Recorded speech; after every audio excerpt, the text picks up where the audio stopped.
शान्ति, समानता र सदाचारका लागि सामुदायिक संचार रेडियो रामेछाप 95.8 मेगाहर्ज।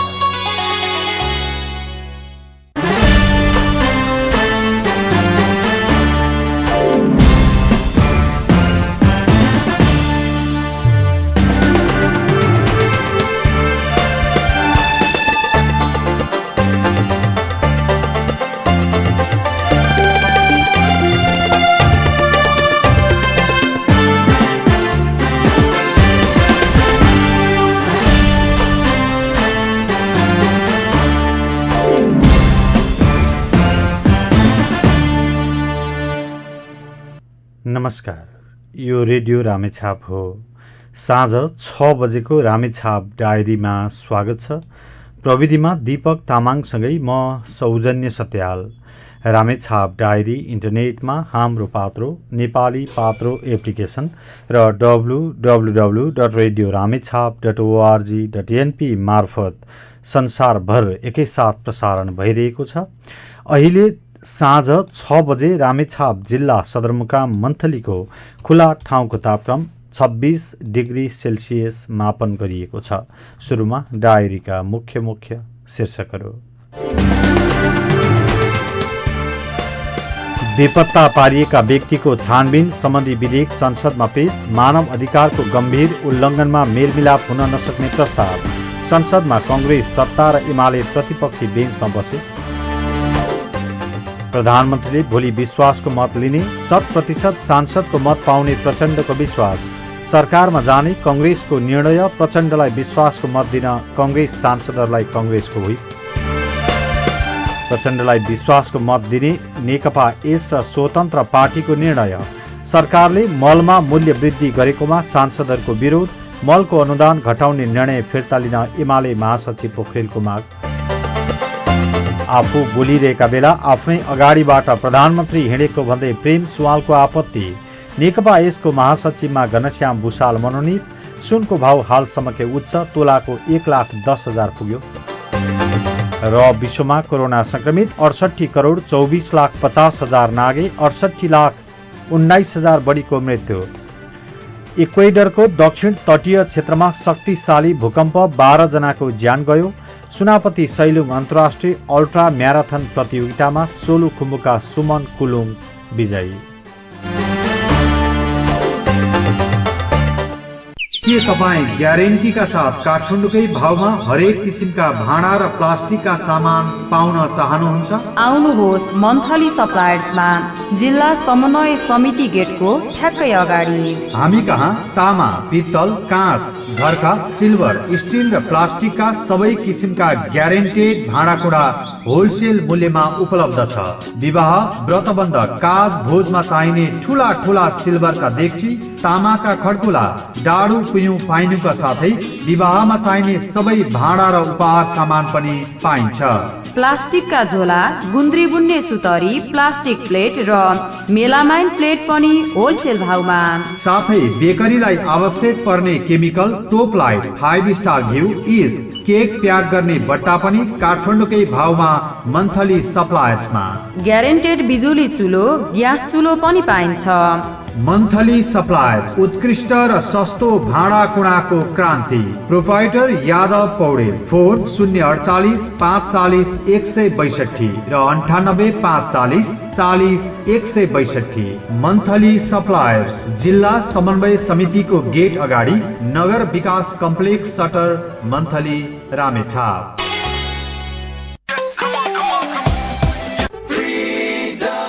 रामेछाप जिल्लामा अत्याधुनिक र उत्कृष्ट resort freedom resort, deluxe room सहित अत्याधुनिक swimming pool, delicious food, open garden, bar अनि सुरक्षित र व्यवस्थित पार्किङ सुविधा। Welcome to the only resort in Ramechhap. Feel freedom resort, enjoy Ramechhap. Sauna चाँडै आउँदैछ। Director Tikaraj Aran. Freedom resort, Manthali Ramechhap. Phone 048 540 164, 98 512 55 812 र 98 41 64 38 12।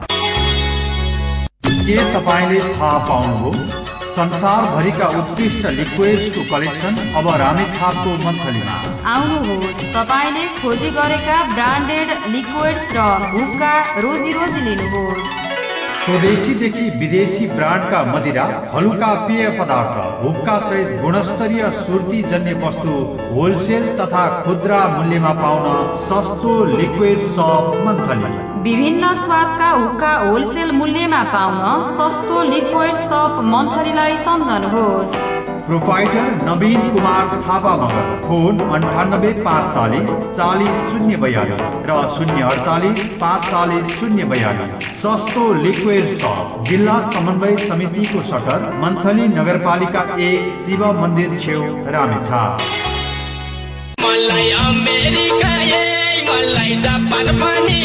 के तपाईँ साधारण बाख्रा पालन गरेर आम्दानी नगरी बस्नु भएको छ? उति नै मेहनतमा 10 गुणा बढी आम्दानी गर्न चाहनुहुन्छ? आउनुहोस्, गरिबको गाई भनिने जापानिज सानन बाख्रा र अस्ट्रेलियन बोयर बाख्रा पालेर नसोचेको आम्दानी लिनुहोस्। जापानिज सानन बाख्रा दूध प्रशस्त आउने र 1 वर्षमा 90 किलोसम्म हुने अस्ट्रेलियन बोयरका पाठा पाठी चाहिएमा हामीलाई सम्पर्क गर्नुहोस्। प्रोपाइटर राम केसी। फोन 98 45 093 215। राम कृषि फर्म, दोरम्बा सैलुङ गाउँपालिका 1, सुर्के, रामेछाप। तपाईँ अहिले सुन्दै हुनुहुन्छ रेडियो रामेछाप 95.8 मेगाहर्ज। अब रामेछाप डायरी विस्तारमा। सरकारले बेपत्ता पारिएका व्यक्तिको छानबिन, सत्य निरूपण तथा मेलमिलाप आयोग ऐन 2071लाई संशोधन गर्न बनेको विधेयक 2079 संसदमा पेश गरेको छ। आज संसदमा सञ्चार मन्त्री रेखा शर्माले विधेयक पेश गर्नुभएको हो। विधेयकको विरोधमा राप्रपा र नेपाल मजदुर किसान पार्टीले विरोधको सूचना दर्ता गराएका छन्। उनीहरूले द्वन्द्वकालमा गम्भीर मानव अधिकारको उल्लङ्घन गरेका घटना र फौजदारी अभियोगका घटनालाई पनि मिलापत्र गर्न लागि भन्दै आपत्ति जनाएका हुन्। सत्य निरूपण तथा मेलमिलाप आयोगबाट सम्पादित हुनुपर्ने शान्ति प्रक्रियाका काम बाँकी रहन गएको सन्दर्भमा संक्रमणकालीन न्यायलाई तार्किक निष्कर्षमा पुर्याउन नेपालको अन्तरिम संविधान, विस्तृत शान्ति सम्झौता, नेपालको संविधान, सर्वोच्च अदालतबाट प्रतिपादित सिद्धान्त तथा निर्देशनात्मक आदेश, अन्तर्राष्ट्रिय मानवाधिकार तथा मानवीय कानूनको विश्वव्यापी मान्यता, संक्रमणकालीन न्यायका सिद्धान्त, पीडित तथा सरकारवालाहरूबाट प्राप्त सुझावहरूको आधारमा तयार पारिएको प्रस्तुत बेपत्ता पारिएका व्यक्तिको छानबिन, सत्य निरूपण तथा मेलमिलाप आयोग ऐन 2071लाई संशोधन गर्न बनेको विधेयक सदन समक्ष प्रस्तुत गर्दछु। धन्यवाद। यसैबीच सञ्चार मन्त्री शर्माले मानव अधिकारको गम्भीर उल्लङ्घनमा पीडक र पीडित बीच मेलमिलाप हुन नसक्ने व्यवस्था विधेयकमा प्रस्ताव गरिएको बताउनुभयो। सशस्त्र द्वन्द्वका क्रममा भएका मानव अधिकार उल्लङ्घनका घटनाको सत्य तथ्य पत्ता लगाउने, पीडितलाई न्याय र परिपूर्ण उपलब्ध गर्ने र भविष्यमा मानव अधिकार उल्लङ्घनका घटना नदोहोरिने सुनिश्चितताका लागि संशोधन विधेयक महत्त्वपूर्ण आधार भएको मन्त्री शर्माले बताउनुभयो। बेपत्ता पारिएका व्यक्तिको छानबिन, सत्य निरूपण तथा मेलमिलाप आयोग ऐन 2071 बमोजिम गठन भएका बेपत्ता पारिएका व्यक्तिको छानबिन आयोग र सत्य निरूपण तथा मेलमिलाप आयोगको कार्यविधि 2080 साल असारसम्म रहेको र अहिले पदाधिकारी विहीन भई शान्ति प्रक्रियाको काम अघि बढ्न नसकेको मन्त्री शर्माले बताउनुभयो। यसैबीच आजको संसद बैठकमा सांसदहरूले समसामयिक विषयमा सरकारको ध्यानाकर्षण गराएका छन्। बैठकमा सांसद भानुभक्त जोशी र माधव सापकोटाले गत वर्षको बेमौसमी वर्षाका कारण सुदूरपश्चिम प्रदेशमा भएको जनधनको क्षतिको हालसम्म राहत पाउन नसकेको भन्दै पीडितहरूलाई तत्काल राहतको व्यवस्था गर्न माग गर्नुभयो। गत वर्षको बेमौसमी वर्षाका कारणले सुदूरपश्चिमका धेरै जिल्लामा व्यापक धनजनको क्षति भयो। त्यसमा पनि बझाङ जिल्लामा एउटै परिवारका 7 जना व्यक्तिको मृत्यु भयो र त्यतिखेर बाढी पहिरोबाट पीडित क्षेत्रका लागि सबैले अध्ययन अवलोकन गर्नुभयो र बाढी पहिरो क्षेत्र संकटग्रस्त क्षेत्र भनेर घोषणा पनि गरियो। तर अहिलेसम्म सभामुख महोदय, सम्बन्धित निकायले पीडितहरूको बारेमा अहिलेसम्म राहत पाउन सकेका छैनन्। उनीहरूको घर पासको व्यवस्था भएको छैन। यस्तै सांसद महेश कुमार बर्दोलाले सरकारले मलमा मूल्य वृद्धि गरेको भन्दै विरोध जनाउनुभयो। उहाँले सुकुम्बासीहरूले हालसम्म जग्गा धनी पूर्जा पाउन नसकेको भन्दै सरकारको ध्यानाकर्षण गराउनुभयो। यो सरकार कसको लागि काम गरिरहेको छ? नेपालका किसानहरूलाई एक बोरा मल समेत समयमा उपलब्ध गराउन नसक्ने यो सरकारले किसानको ढाड सेक्ने गरी, ढाड भाँचिने गरी मलमा मूल्य वृद्धि गरेको छ, मलमा दिँदै आएको अनुदानलाई कटौती गरेको छ। कहिलेसम्म सरकार स्वयंबाट नेपालका किसानहरूले यस प्रकारको ज्यादतीपूर्ण अन्याय सहन पर्ने हो? अव्यवस्थित बसोबासीहरू, दलित भूमिहीन सुकुम्बासीहरूले लामो समयदेखि जग्गा धनी पूर्जा पाउन सकिरहेका छैनन्। उनीहरूको हातमा जग्गा धनी पूर्जा पाउनका लागि उनीहरूले कहिलेसम्म कुर्न पर्ने हो? म सरकारलाई प्रश्न गर्न चाहन्छु। यस्तै सांसद मङ्गल प्रसाद गुप्ताले सहकारी संस्थाहरूलाई राष्ट्र बैंकले नियमन गर्नुपर्ने भन्दै सहकारीलाई नियमन गर्न नसके नागरिकको अरबौं रुपियाँ डुब्ने भन्दै चिन्ता व्यक्त गर्नुभयो।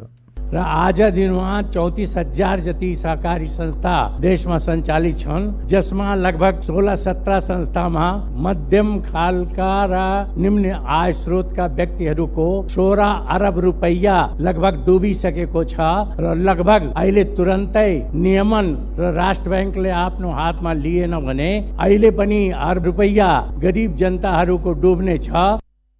सांसद रघुजी पन्तले धुर्मुस सुन्तलीले चितवनमा बनाउन थालेको क्रिकेट रङ्गशाला सरकारले बाँकी रकम तिरेर आफै बनाउनु पर्ने बताउनुभयो। नेपालको राष्ट्रिय क्रिकेट टोलीलाई भन्न चाहन्छु, सरकारले विजेता टोलीलाई 1-2 लाख रुपियाँको पुरस्कार घोषणा गरेर मात्र काम चल्दैन। त्यो चितवनको धुर्मुस सुन्तलीले बनाएको स्टेडियम त्यत्तिकै थन्केर बसेको छ बेवारिसे भएर। त्यसलाई सरकारले तुरुन्त लिनु पर्यो र त्यसको तिर्नुपर्ने पैसाहरू तिरेर त्यो निर्माण सुरु गर्नु पर्यो। सांसद रणकुमारी बलम्पाकी मगरले सिन्धुलीमा कमला नदीले जमिन कटान गरिरहेको भन्दै वैज्ञानिक तटबन्धका लागि बजेट छुट्याउन सरकारसँग माग गर्नुभयो। सिन्धुली जिल्लाको कमला नदीले त्यहाँको हजारौं बिघा जमिन कटान गरी सयौं घरहरू क्षति पुगेको छ। तटबन्धनको व्यवस्था गर्न बजेट छुट्याइयोस् भनी सभामुख मार्फत सरकारको ध्यान आकर्षण गराउन चाहन्छु। सांसद रणेन्द्र बरालीले हालै सिराहाका भगवानपुर गाउँपालिका अध्यक्ष उग्र नारायण यादवले आफ्नो आमाको श्रद्धाञ्जली कार्यक्रममा शुद्ध भोज कार्यक्रममा जाति र धर्मको आधारमा छुवाछुत जन्य व्यवहार गरेको भन्दै गम्भीर सामाजिक अपराध मानेर कारबाही गर्न माग गर्नुभयो। सिराहाको भगवानपुर गाउँपालिकाका अध्यक्ष उग्र नारायण यादवले आफ्नो माताको श्रद्धाञ्जली कार्यक्रमको प्रसादी खाने अथवा शुद्ध भोज कार्यक्रममा जाति र धर्मको आधारमा छुवाछुत जन्य व्यवहार हुने गरी मुस्लिम धार्मिक समुदायका उता, दलित अलि उता, बर्बान क्षेत्री यता भन्ने जस्तो निशाना लगाएको सूचना पार्टी समेत ट्रान्स गरेर विभेद गरेको हुनाले नेकपा एमालेको तर्फबाट गाउँपालिकाको अध्यक्षमा विजय हुनुभएका निज उग्र नारायण यादवलाई नेपालको संविधान धारा 24(5) अनुसार गम्भीर सामाजिक अपराधका रूपमा कानून बमोजिम कारबाही गर्न सम्मानित सभामुख मार्फत नेपाल सरकारको ध्यान आकर्षण गराउँदछु। सांसद राजकिशोर यादवले लाखौं युवा नागरिकता विहीन भएकाले सामान्य जीवन यापन समेत गर्न नसकिरहेको गुनासो गर्नुभयो। कि लाखौं युवाहरू नागरिकता नपाएर आफ्नो सामान्य जीवनचर्या पनि गर्न सकिरहेको छैन। त्यो नागरिकता विधेयक कुन अवस्थामा, कहाँ र कसरी अड्किएको छ र यो कहिले आउँछ? यो नागरिकताको समस्या समाधान कहिले हुन्छ भन्ने प्रश्न छ। सांसद रामहरि खतिवड़ाले देशमा क्रिकेट खेल मैदानको व्यवस्था गर्न सरकारसँग माग गर्नुभयो। किसानले समयमै मल पाउने र अनुदान पाउने व्यवस्था गर्न पनि खतिवड़ाले सरकारको ध्यानाकर्षण गराउनुभयो। सम्मान्य सभामुखले पत्रकार बिक्रीमा छन् भन्ने अभिव्यक्ति दिएर चर्चामा हुनुहुन्छ। व्यवस्थापकको प्रमुखले नै यस्तो अभिव्यक्ति दिँदा प्रेस स्वतन्त्रमाथि परेको आघातको बारेमा सोचिएको छ कि छैन त्यतातिर पनि ध्यान दिनुहोस्।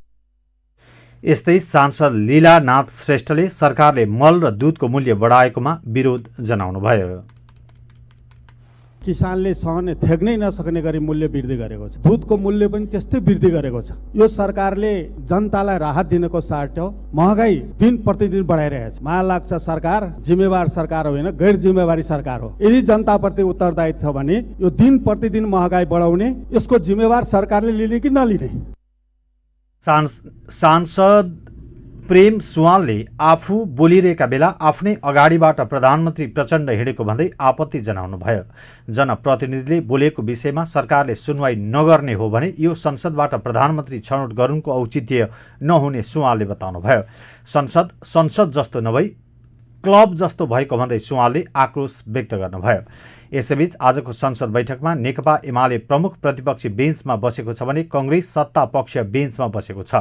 उता राष्ट्रिय सभाबाट सन्देशसहित प्राप्त अनुगमन तथा मूल्याङ्कन विधेयक 2078 प्रतिनिधि सभाले स्वीकृत गरेको छ। आजको बैठकमा सभामुख देवराज घिमिरेले राष्ट्रिय सभाबाट सन्देशसहित प्राप्त अनुगमन तथा मूल्याङ्कन विधेयक 2078लाई विचार गरियोस् भन्ने प्रस्तावलाई निर्णयार्थ प्रस्तुत गरेकोमा नेमकीपा सांसद प्रेम सुवाल बाहेक विधेयक बहुमत सांसदले स्वीकृत गरेका हुन्। प्रधानमन्त्री पुष्पकमल दाहाल प्रचण्डले आफूले भोलि संसद बैठकबाट सबै सांसदको विश्वासको मत पाउने विश्वास व्यक्त गर्नुभएको छ। आज पत्रकारसँग प्रचण्डले भोलि 100% सांसदको विश्वासको मत पाउने आशा राखेको बताउनुभयो। पहिला 79.25% सांसदको विश्वासको मत पाएको भन्दै प्रचण्डले भोलि 100% पुग्ने जिकिर गर्नुभयो। प्रधानमन्त्री प्रचण्डले भोलिको संसद बैठकमा विश्वासको मत लिने कार्यसूची रहेको छ। पुस 26मा विश्वासको मत लिए पनि एमाले र राप्रपाले समर्थन फिर्ता लिएपछि प्रचण्डले भोलि पुनः विश्वासको मत लिन लाग्नु भएको हो। प्रचण्डलाई कांग्रेस, नेकपा एस, राष्ट्रिय स्वतन्त्र पार्टीले विश्वासको मत दिने निर्णय नै गरिसकेका छन्। यसैबीच कांग्रेसले प्रधानमन्त्री प्रचण्डलाई भोलि विश्वासको मत दिने निर्णय गरेको छ। प्रचण्डलाई विश्वासको मत दिन कांग्रेसले आफ्ना सांसदहरूलाई व्हिप नै लगाएको कांग्रेस प्रमुख सचेतक रमेश लेखकले बताउनुभयो। नेपाली कांग्रेस प्रधानमन्त्रीले प्रस्तुत गर्नुहुने विश्वासको मतको प्रस्तावको पक्षमा, प्रधानमन्त्रीको पक्षमा मतदान गर्ने निर्णय आजको बैठकले गरेको छ। तदनुरूप नेपाली कांग्रेस संसदीय दलले व्हिप जारी गर्छ र त्यसकै सँगसँगै नेपाली कांग्रेस सम्माननीय प्रधानमन्त्री पुष्पकमल दाहाल प्रचण्डजीले नेतृत्व गर्नुभएको वर्तमान सरकारमा सहभागी हुने निर्णय पनि आजको संसदीय दलले गरेको छ। यसैगरी राष्ट्रिय स्वतन्त्र पार्टीले पनि प्रधानमन्त्री प्रचण्डलाई विश्वासको मत दिने निर्णय गरेको छ।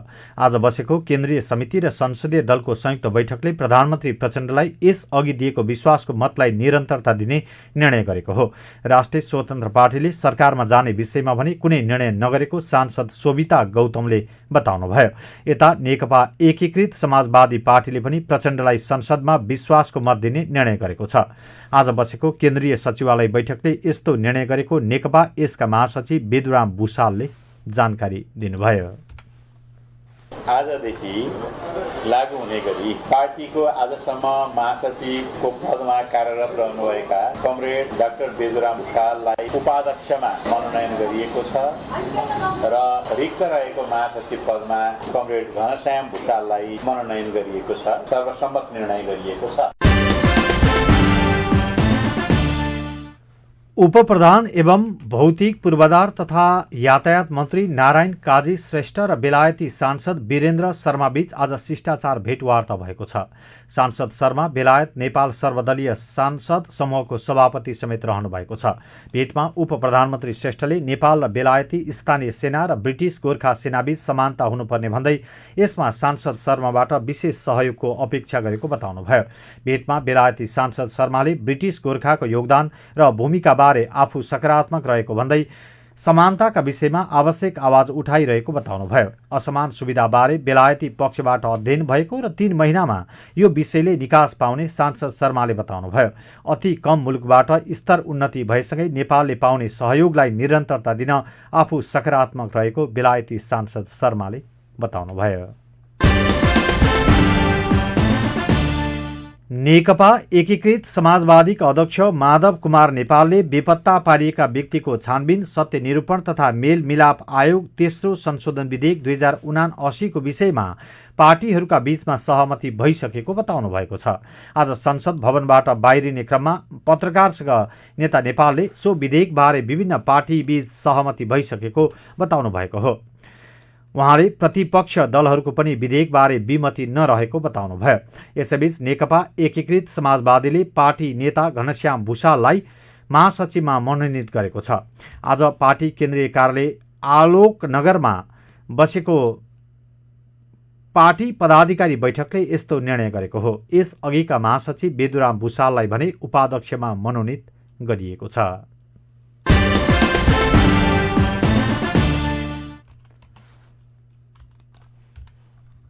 नेकपा एमालेका महासचिव शंकर पोखरेलले रासायनिक मलको अनुदान कटौती गर्ने निर्णय तत्काल फिर्ता लिन सरकारसँग माग गर्नुभएको छ। मलको अनुदान कटौती गर्ने सरकारको निर्णय किसान मारा भएको आरोप लगाउँदै पोखरेलले तत्काल यो निर्णय फिर्ता लिन माग गर्नुभयो। किसानको संरक्षण र प्रोत्साहनका लागि मलको मूल्य घटाउन र अनुदान बढाउन पनि उहाँले सरकारलाई सचेत गराउनुभयो। अन्तर्राष्ट्रिय बजारमा मलको मूल्य घटिरहेका बेला नेपालमा किन बढाएको भन्दै पोखरेलले सरकारलाई प्रश्न समेत गर्नुभयो। रासायनिक मल कारखाना स्थापनाको प्रक्रिया पनि अगाडि बढाउनु पर्दछ। वन क्षेत्र पर्याप्त रहेको ठाउँमा चाहिँ हामी प्राङ्गारिक मल सहज ढङ्गले चाहिँ उत्पादन गर्न सक्ने अवस्थामा छौँ। त्यो चिजलाई सरकारका तर्फबाट चाहिँ विशेष ढङ्गले प्रोत्साहन गर्ने र किसानहरूले उत्पादन गरेका प्राङ्गारिक मलहरूलाई चाहिँ बजारीकरण गर्ने खालको कुरामा चाहिँ राज्यका तर्फबाट प्रोत्साहित गर्ने खालको नीति अवलम्बन गरियो भने नेपालको कृषि क्षेत्रका लागि चाहिँ जुन प्रकारको मल खादको आवश्यकता छ त्यो आवश्यकतालाई हामी चाहिँ रासायनिक मल र चाहिँ प्राङ्गारिक मलका माध्यमबाट चाहिँ पूर्ति गर्न सक्छौँ र नेपालको कृषि उत्पादनमा वृद्धि गर्न सकिन्छ। नेकपा क्रान्तिकारी माओवादीका महासचिव मोहन वैद्य किरणले प्रधानमन्त्री पुष्पकमल दाहाल प्रचण्डले जनताको विश्वास गुमाइसकेको दाबी गर्नुभएको छ। राजनीतिमा विचित्रको लीला देखाउन थालेकाले प्रचण्डलाई नेपालीले अब विश्वास गर्ने ठाउँ नरहेको उहाँले जिकिर गर्नुभयो। आज काठमाडौँमा महासचिव वैद्यले ओलीलाई खतम पार्छु भनेर लाग्ने, फेरि ओलीको शरणमा परेर सरकार बनाएर टिकाउन नसक्ने प्रचण्डले जनतामा केही हुन्छ कि भन्ने विश्वास पनि ध्वस्त पारिदिएको आरोप लगाउनुभयो। कार्यपालिका, न्यायपालिका, व्यवस्थापिका लगायतका सत्ता र त्यसका अवयवहरू मरेको लास जस्तै अवस्थामा पुगेको किरणले तर्क गर्नुभयो। देशमा आर्थिक सङ्कट चुलिएको र त्यसलाई टालटुल पारेर अघि बढ्ने अवस्था नरहेको उहाँले बताउनुभयो।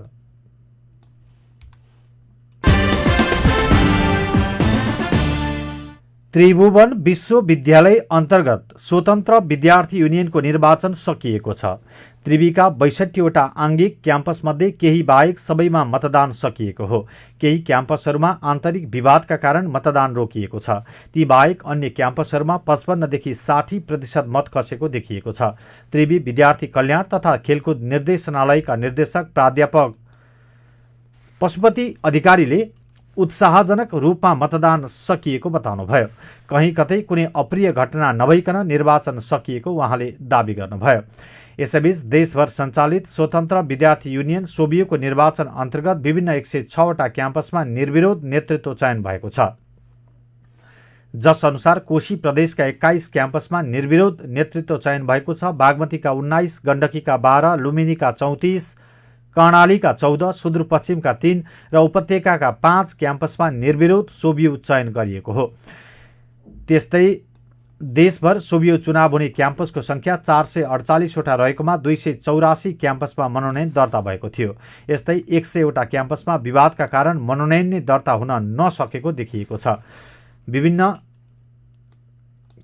क्याम्पसमा विवाद हुँदा थप 14वटामा पनि निर्वाचन अवरुद्ध भएपछि आज निर्वाचन हुन नसकेको क्याम्पसको संख्या 114 पुगेको छ।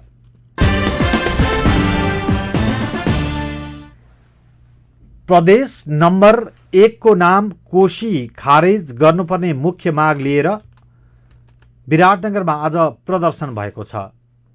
प्रदेश नम्बर 1 पुनः नामकरण संयुक्त संघर्ष समितिले विराटनगरमा प्रदर्शन गरेको हो। आजको प्रदर्शनमा माओवादी नेता गोपाल किराती र लिम्बुवानका नेता तथा पहिचान पक्षधरहरूले अगुवाई गरेका छन्। यसैबीच कोशी प्रदेश नामकरणपछि हुन लागेको विरोध प्रदर्शन रोक्न मोरङ प्रशासनले विराटनगरका केही स्थानलाई निषेधित क्षेत्र घोषणा गरेको छ।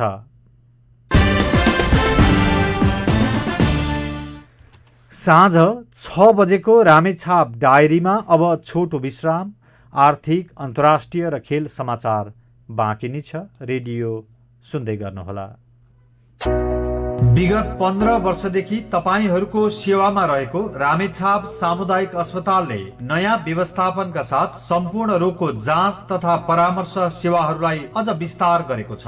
रामेछाप सामुदायिक अस्पतालका सेवाहरू: आधुनिक प्रयोगशाला, एक्सरे, भिडियो एक्सरे, इसिजी, 24 घण्टा इमर्जेन्सी सेवा, बिरामी भर्ना तथा माइनर अपरेसन सेवा, साथै होल बडी चेकअप 4000 मात्र। हरेक शनिबार निशुल्क सुगर जाँच गरिने हुनेछ। फोन 9851107891 9844143876। रामेछाप सामुदायिक अस्पताल, मन्थली नगरपालिका 1, देवकोटा चोक, रामेछाप।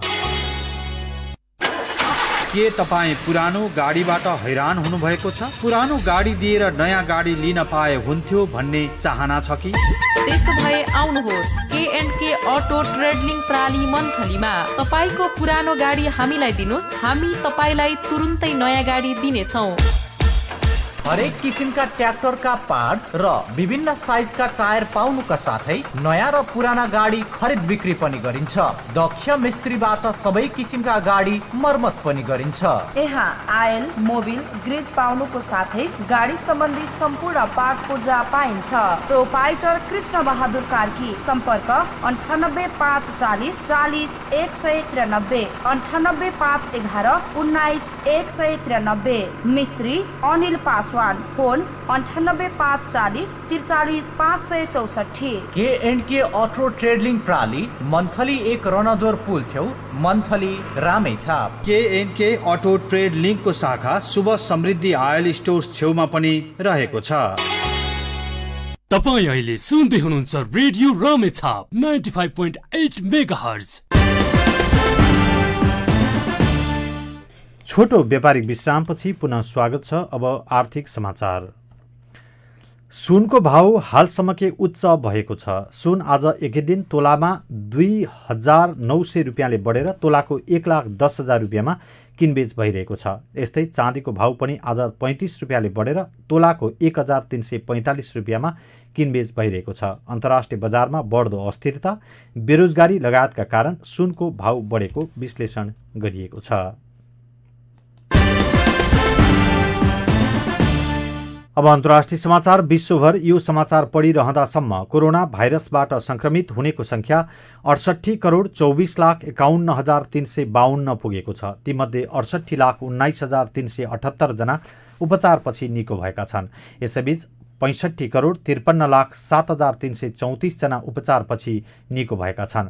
यसैबीच इक्वेडरमा शक्तिशाली भूकम्प जाँदा 12 जनाको मृत्यु भएको छ। दक्षिण तटीय क्षेत्रमा 6.7 रेक्टर स्केलको भूकम्प जाँदा इक्वेडरका धेरै शहरमा भवनहरू भत्किएका छन्। सन् 2016 यता इक्वेडरमा आएको यो सबैभन्दा शक्तिशाली भूकम्प मानिएको छ।